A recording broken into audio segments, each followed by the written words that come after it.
You're listening to the Wheeler's Dog Podcast, episode 16.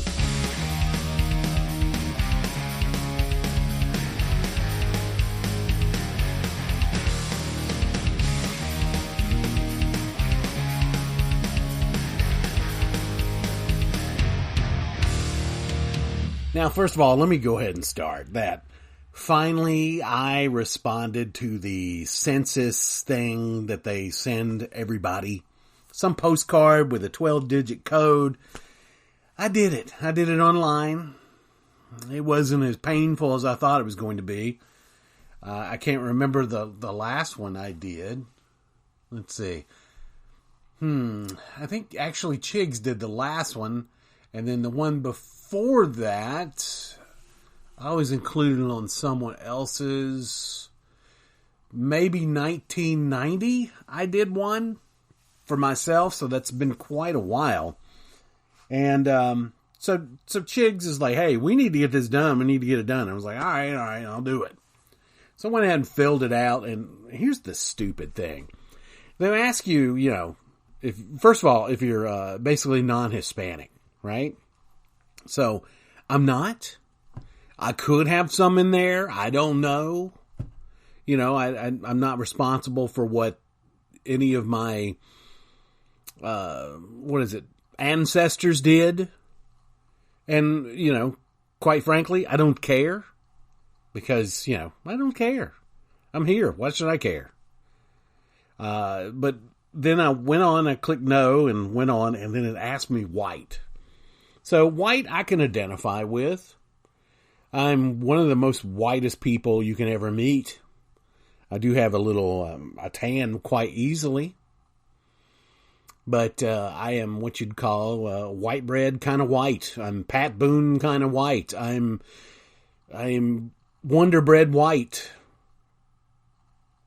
But it asked different things. That wasn't good enough just to click that box. No. Because I went down, I clicked it, and I went down to move on, and it came back with a red circled box. Basically, I didn't answer well enough to their specifications. And to be honest with you, all I know is there's some German in our family. And then Dad had one of those DNA test things done. And it turns out we're mostly English and Irish. So I just put English, Irish, German, Heinz 57. I just wrote that in. Probably going to get a call back, but I ended up calling them because Chigs was a little upset that I didn't include Sam into the mix. I mean, the kid is away, 9 months out of the year, 8 months out of the year at college. And then for the past 2 years, 3 months away working at living at Camp Raven Knob, which is a Boy Scout camp on the western side of Mount Airy, North Carolina. So I don't really consider him living here. He's more of a transit individual. You know what I mean? But Chigs was a little uptight, thinking that maybe, just maybe, this would affect our tax return. So I get on the horn, I talk to this person. Her name is Grace. Grace, very nice young lady. I could tell through the what she was doing and how she was going about it, taking her sweet time, that maybe Grace was new at working for the Census Bureau.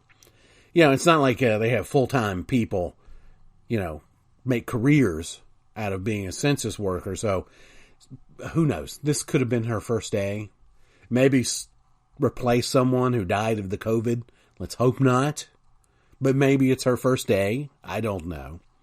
So basically, I just called to ask a question, and I said, look, I entered online, and I went back because there's a problem. I think I need to add somebody, and then it wouldn't let me back in to change some of my answers.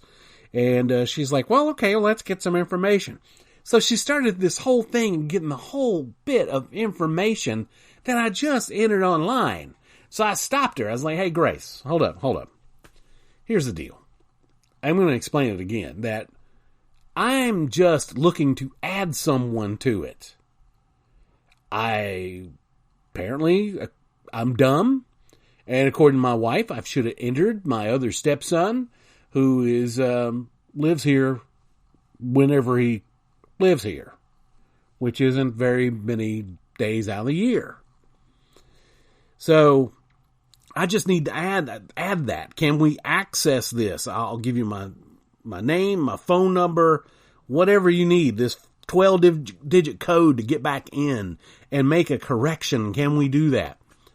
No, we're not allowed to do that. It's a privacy issue. And I said, okay, well, let me ask you a question. How does this affect our income taxes? So she starts giving me the whole spiel about how it affects, your representatives, the county taxes, and how the U.S. government doles out money. I was like, look, I don't care about those taxes. I want to know about our income taxes when we file. So finally she gives me the answer. We don't share any information like that with the IRS or any other government agency. I was like, okay, that's all I needed to know. And there goes my phone. I thought I turned it off. Gosh. So it answered all the questions that I needed, finally. And now I'm okay. But, 10 minutes online wasn't a big deal. But calling for an extra 10 minutes talking to Grace, that was kind of a big deal. I was amazed that as soon as I hit 0 for a representative, boom, I'm talking to Grace. Couldn't believe it. Let me get a sip of this Miller High Life here. There we go. Yeah. All right, one of the great inventions, I think, of this century so far would be the air fryer. I kind of bought one on a whim because it was on sale. It was like $30 off at Sam's Club. It's a Power XL. It's like 7 ports. And, I've been hearing about people air frying the crap out of stuff. And I like fried foods. Matter of fact, that's my preferred type of food. Anything fried. I love it. Can't get enough of it. But, I am 53 years old, and I've got to think about all the damage that I've done before, eating all kinds of fried, delicious goodness. So why not start air frying the food? It's great. Love it. I air fry everything. Get some frozen wings, air fry them mofos up, some cheese sticks, French fries. Oh, gosh. And I'm learning all kinds of tricks about how to air fry different things. The chicken patties, all that stuff. And let's see, I've actually done chicken and waffles homemade. I mean, like fresh from the butcher tenders, and rolled them up in my kind of, it's like a batter, but it's not really, because you can't really batter things and air fry them. But you use like a little egg, stuff like that, and pancal crumbs. Comes out really nice. Different little spices and stuff, and it turns out great. It's fantastic. I love doing the tenders like that. Takes a little extra work than taking something that's frozen and just tossing those mofos in there and just air frying them up. But hey, sometimes you got the time, and hey, why not? But I love the air fryer. And the thing that kills me is the mill. It seems like she's afraid to even attempt to air fry anything on that thing. It's like, I don't know how to use it. It's quite simple, really. I've even explained it. Just look at the bag, the instructions, whatever bake time it says, you set this temperature right here. It's got like a thermometer right there that tells you up or down how to set the temperature. And then over here with the little clock, you can time how long you're going to have it on there. I said, if I were you, run it for like 3 minutes at the desired heat to kind of build it up, kind of like preheating the air fryer. And I said, so then look at your bag, whatever items you're putting in there, and then just put them in there, spray them down with some Pam cooking spray a little bit, kind of give it a little sizzle on there. and so that it won't stick in the fryer as well. And I said, and then look at your time that they say to bake at this temperature. Now, keep in mind, this thing only goes up to 400 degrees. So, you think of it like that. If it says 425, then you got to air fry that joker, maybe a little bit longer.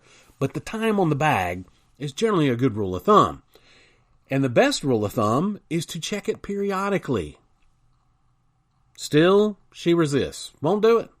She'd rather put stuff in the oven and bake it. And heat it up that way for like her chicken patties. She likes her chicken patties, frozen chicken strips, like that stuff. And let me go ahead and tell you something. This woman cannot cook. No. My father-in-law, God bless him. My wife's stepdad, Jerry, God bless him. Because she cannot cook. As a matter of fact, Chef Boyardee asked the mob to take her stove out. That's how bad she cooks. Yeah. She just can't do it. And apparently the air fryer confuses the hell out of her. So she doesn't even want to use that, doesn't even want to learn how to use that. I will say this. She does these barbecue burgers that she puts in the oven. In my opinion, she needs to flatten them out, like really flatten them out, like thin. Because when she puts them in there, it's like a ball of meat that she puts in there and then puts barbecue sauce on them and bakes them that way. They're pretty good, grant you, but so far that's about the only thing that I know that she bakes very well. I mean, according to my father-in-law, she really liked to prepare fish sticks. Apparently, fish sticks are her go-to, her saving grace whenever she had to prepare a meal for somebody. So the father-in-law actually said he got tired of eating fish sticks. So the little joke is she started making fish sticks with gravy. Yeah, fish stick gravy. Yeah. So that's our little running joke around here, fish sticks and gravy. And, again, she cannot cook. Even Duncan Hines has threatened to break all four of her limbs just to keep her from cooking. And, it goes on and on. Like, Hamburger Helper. The Hamburger Helper people, they sent her a cease and desist order. Yeah, no kidding. We try to keep her out of the kitchen because, she doesn't really do anything. I don't even know if she knows how to fry an egg. I know she knows how to boil one, but frying one, no. So it's just kind of best to keep her out of the kitchen. Even Chiggs is like, no. You don't want this woman cooking. No, you don't want it. And Betty Crocker even issued a restraining order on her. That's how bad the cooking is. And it got even worse, for her because the Jimmy Dean sausage people called the Humane Society about her breakfasts. They needed it to stop. It was just horrible. Now me, I kind of do the bulk of the cooking, especially when Jamie was, working out of the house. Now she kind of takes on the cooking role, which is nice because she's not in transit and she can actually get things started while she's still on the clock at work. So she does a lot of the cooking. Now me, I can cook. I know this may surprise you people, but I can cook. As a matter of fact, I am a picky eater. I know if you look at me, I'm a big, huge beer drinking man. And since I brought that up, I'm going to have another swallow of this Miller High Life. But I am a big guy. So you look at me, you'd think, oh, well, this guy he never misses a meal. Now, Chiggs, since we started cohabitating, she's realized that, hey, Eugene doesn't really eat that much. And to be honest with you, I don't. My thing is how I ballooned up to this voluptuous man that you know is because of beer. I love beer. Love it. And, it's not uncommon for me to have 2 or 3 a day. I have since kind of backed off on that. Today is Thursday. I'm recording this on Thursday. Today is my beer drinking day. I get one beer drinking day. This is it. Yeah. And I'm on the champagne of beers today. Just got back from the store, risking my life, getting electronic cigarettes for the mill. That's right. Give me them blues. Need them blues. So I got it in blues. But I got me a case of Miller High Life, and I'm enjoying the hell out of it. But again, I'm a picky eater, and I learned how to cook at the age of 8 years old. How did this happen? It wasn't because I was some kind of latchkey kid or something like that, which we were, but that was in the afternoons. And I was the oldest, so I could handle things. But 8 years old, this is a little bit before the latchkey era. I did not want what was offered on the table. And if my memory serves me, it was Sloppy Joes. I detest Sloppy Joes. They're disgusting. Most of them had onions in them. Onions are disgusting. Sometimes they have green peppers in them. Green peppers are disgusting. Most vegetation in hamburger meat, disgusting. Period. That's how I see it. So I didn't want it. Dad says, well, if you don't want to eat what's on the table, why don't you just go ahead and cook your own dinner? Being the little snot-nosed punk that I was, I did. I got up, got a pan out, and I started scrambling eggs because I had seen it done. And I did a damn good job of it, too. So I started to learn how to cook at that age. And cooking my own foods when I wanted to cook. And I'm not talking about just like microwave oven stuff. No. I cooked. I took on frying. I took on baking dishes. You know, I took it on. I took it on the simple stuff. But, you know, over the years, I have kind of progressed into other things. And one of my own recipes, and you can try this for yourself. I came up with this back around, I'd say the late 80s, early 90s. Pizza omelets.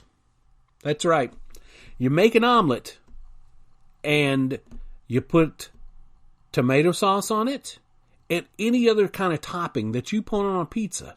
You put in there and then you fold that omelet over. It is fantastic. I've prepared some here. My wife has even had some. Enjoyed the heck out of it. The mill enjoyed the heck out of it. Matthew enjoyed the heck out of it. So whatever you put on a pizza, you make a pizza omelet. It works. It's delicious. Try it sometime. You'll really enjoy it. And you know, the weird thing is it's hard for me to cook around here. Because every time I get in the kitchen, and lots of times I have different things going on. I'm like a shorter to cook in like a diner or something. I got all kinds of things going on. I got this cooking over here. I got that cooking right there. I got this in the oven. And I'm always constantly moving. And our kitchen space, according to my wife, is a galley type kitchen space. As a matter of fact, there's probably more room at a diner in their kitchen than what's in ours. And for some reason, every time I start cooking and I've got all these things going on, you know, it looks like, think of Neil Peart, the drummer from Rush. You think about all the drums that he had wrapped around him and how he could, you know, just put his hands around and do different things. That's how I'm cooking in the kitchen. Things are just going all over. My hands are like ding, ding, ding, ding, ding, ding, ding, ding, ding, ding. My hands are everywhere, you know, and I'm moving around. But for some reason, the mill has to get up, whatever she's doing, watching the news, whatever, and she has to open the dishwasher and start loading it. Because, you know, sometimes I'm the one making the mess. Or she'll start unloading it while I'm in the middle of cooking. It's like, good God. And then sometimes I've actually done this. I have actually just turned the heat off on everything and just stood there in the kitchen with my arms folded until she got done. Because I'm just like, can you not pick a better time to do this? Why are you getting in my way? Put on some vinyl, pour a glass of bourbon, nestle into that plush, deep pile carpet, and wait, get that crap out of here. We like to rock. Talking about music in a unique way. Listen to Beeswax Vinyl and more anywhere you find podcasts and at tldpodnetwork.com. We're more than just vinyl. And one of my old man habits that I've started doing is collecting flags and displaying them. We had an addition put onto our game room.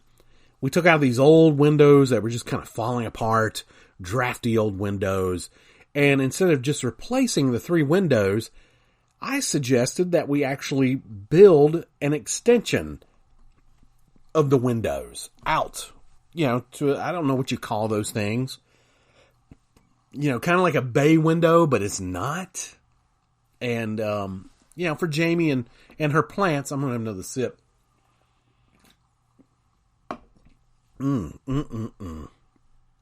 Excuse me. But Jamie has lots of plants, and they take up a lot of space. So I figured if we make space that's kind of like outside of the room, we'd actually have more room in the room.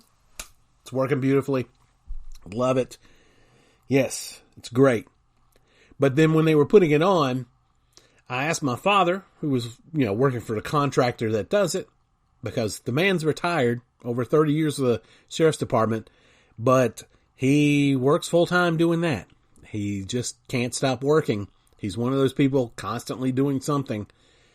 He's kind of like one of those sharks, you know what I mean? He thinks that if he stops swimming, he's going to die.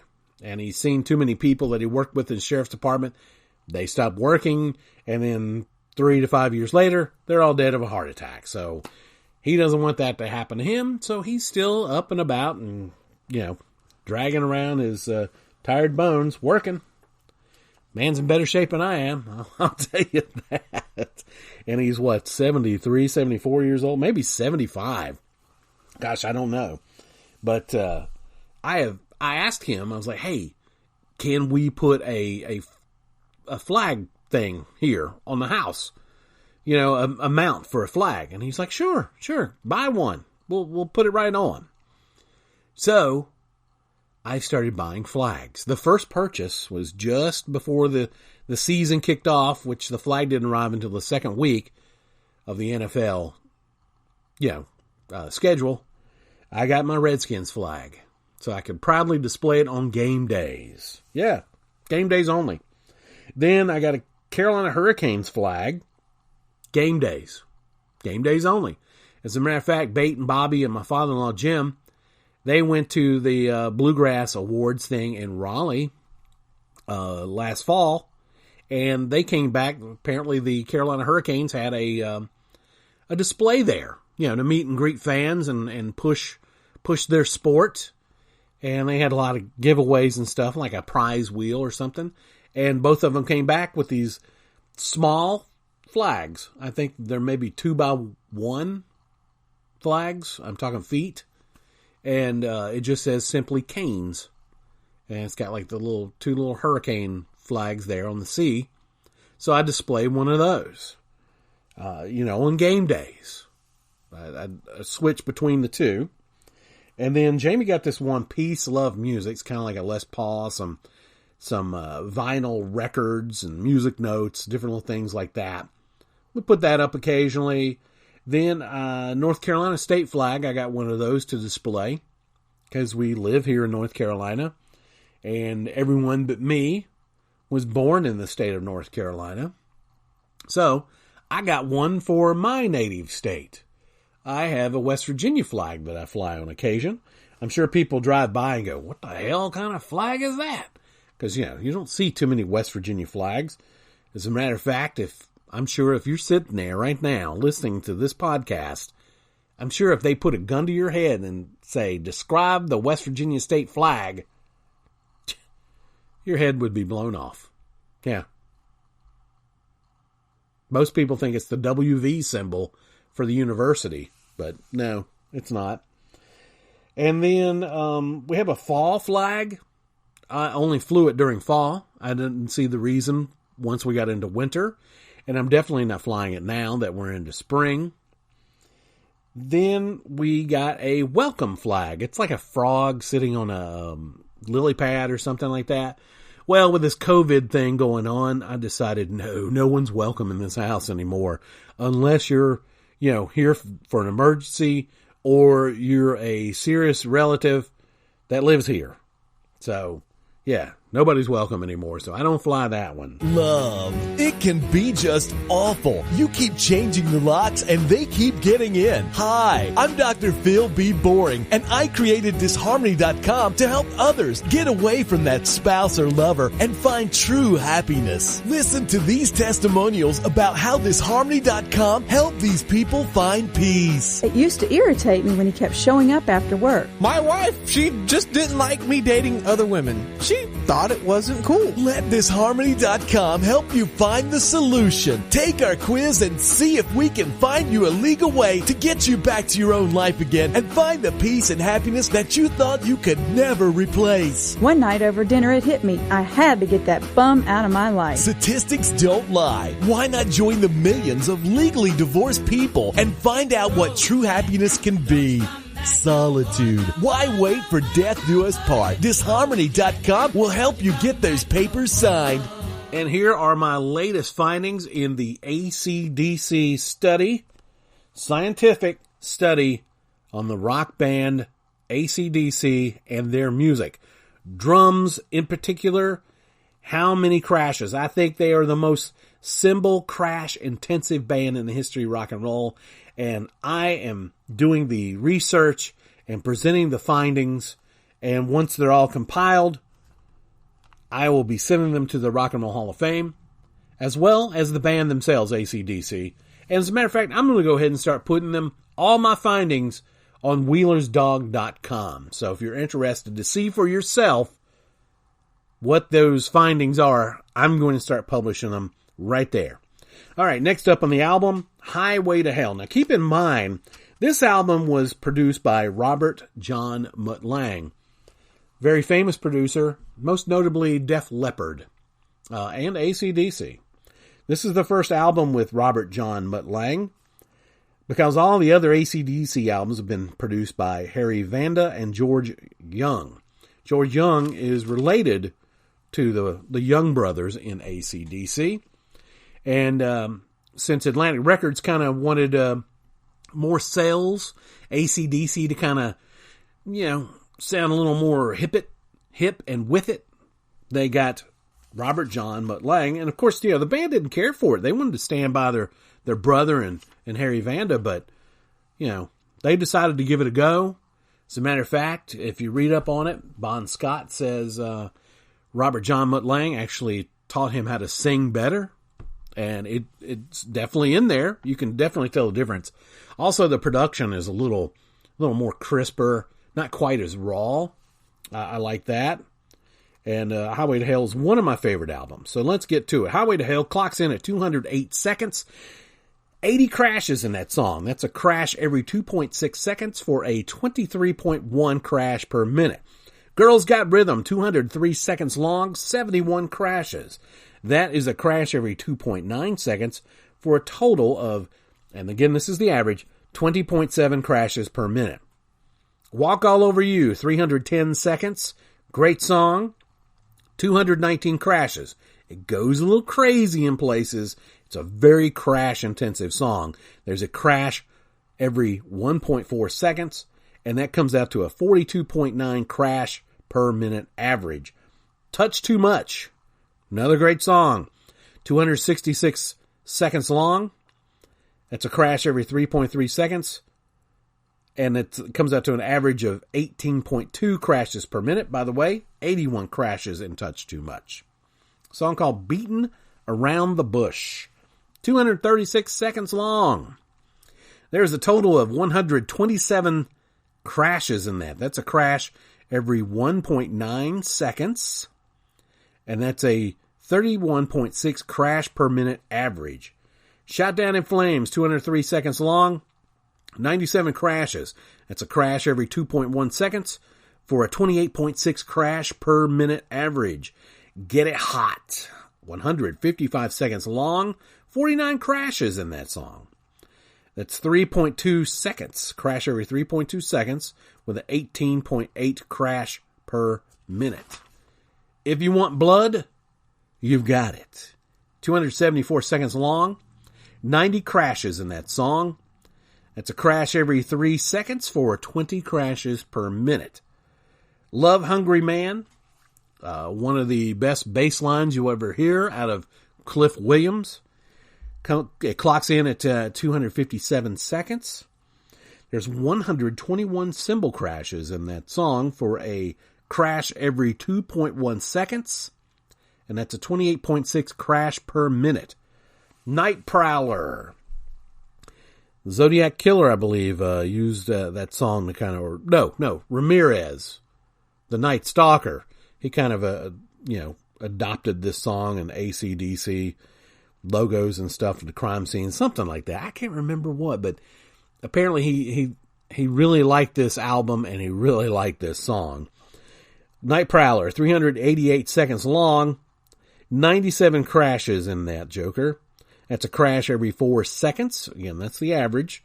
And the crashes per minute comes around 15. Now the album totals. The whole amount of time on this album, 2,500 seconds long. 1,032 crashes on this album. That's a crash, and this is the album average. Crash every 2.4 seconds for 25 crashes per minute. There you go, ladies and gentlemen. I do all the hard work, all the research, and I bring it to you for your approval.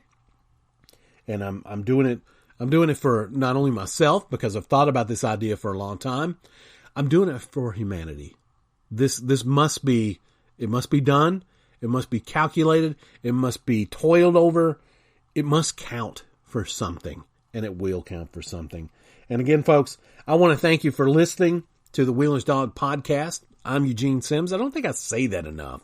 I'm Eugene Sims, and it's a pleasure knowing that all of you are out there listening. And as a matter of fact, we got a phone call. Hey, Eugene, Chris here. Comment about your Prius drivers.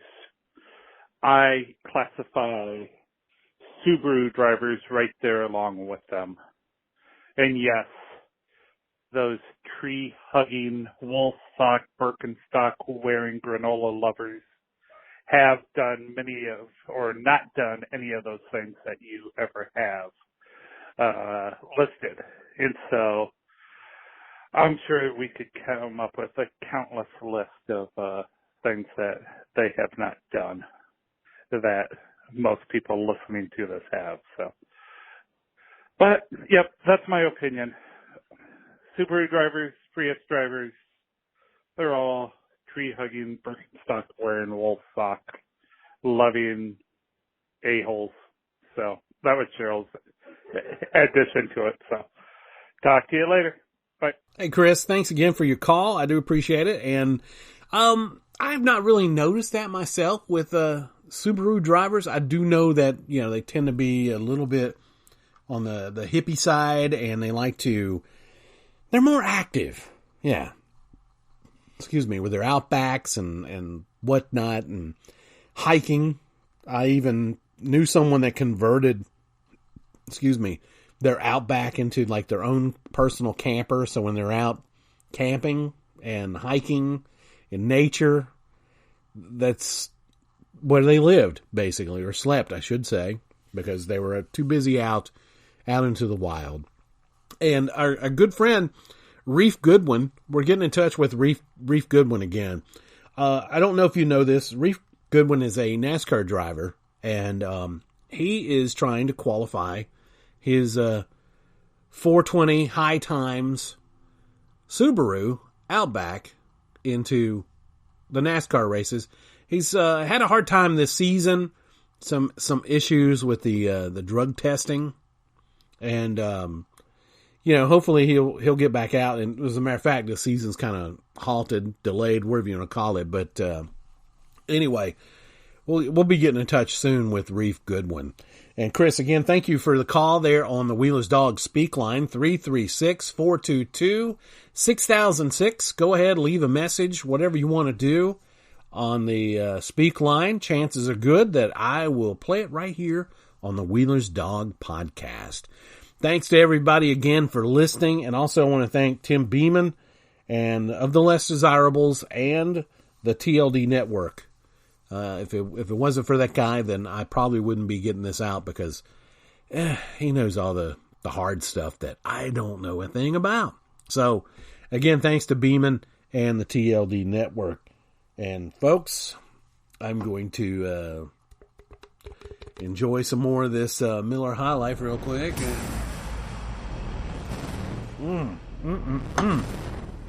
Love a High Life. I'm out. Ta-ta.